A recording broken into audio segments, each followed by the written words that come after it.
રાપર સહિત વાગડ વિસ્તારમાં તાજિયા મહોરમની ઉજવણી કરવામાં આવી। આજે વાગડ વિસ્તાર રાપર ફતેહગઢ સલારી નીલપર ગાગોદર સહિત વાગડ વિસ્તારના ગામોમાં મુસ્લિમ સમાજ દ્વારા તાજિયા મહોરમની ઉજવણી કરવામાં આવી હતી। ઇસ્લામિક પરંપરામાં તે એક મહત્વપૂર્ણ ધાર્મિક તહેવાર છે જે ઇમામ હુસૈનની શહાદતની યાદમાં છે। જુલુસ ઇસ્લામિક કેલેન્ડરના પ્રથમ મહિના મોહરમના પરાકાષ્ઠાને ચિહ્નિત કરે છે અને વિશ્વભરમાં મુસ્લિમ સમાજ દ્વારા કરવામાં આવે છે।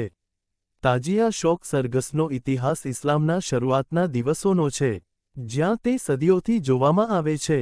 સરઘસમાં ઇમામ હુસૈન અને તેમના ભાઈ અબ્બાસના દરગાહની વિસ્તૃત પ્રતિકૃતિઓ છે જેને તાજિયા અથવા તાજિયા તરીકે ઓળખવામાં આવે છે જે ભક્તો દ્વારા આદર અને શોકની નિશાની તરીકે વહન કરવામાં આવે છે।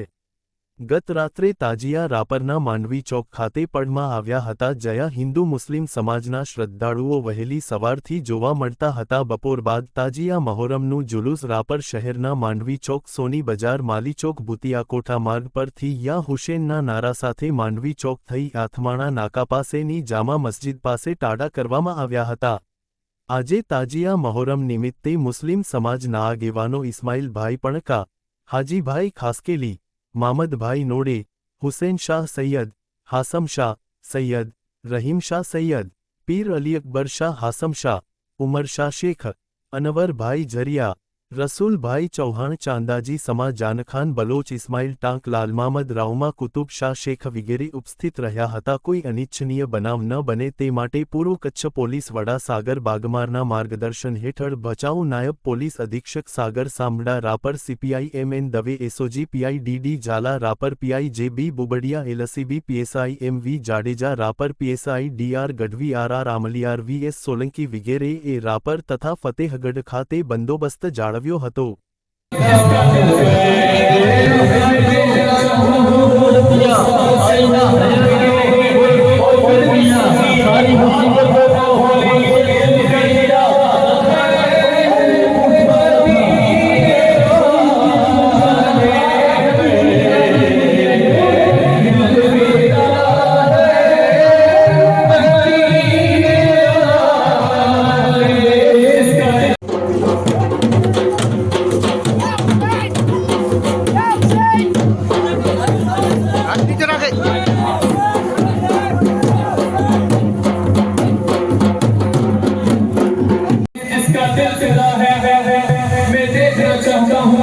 वो ज़बान से बोलता है कि नहीं और कितने सुन्नी हाथ उठाकर बोलेंगे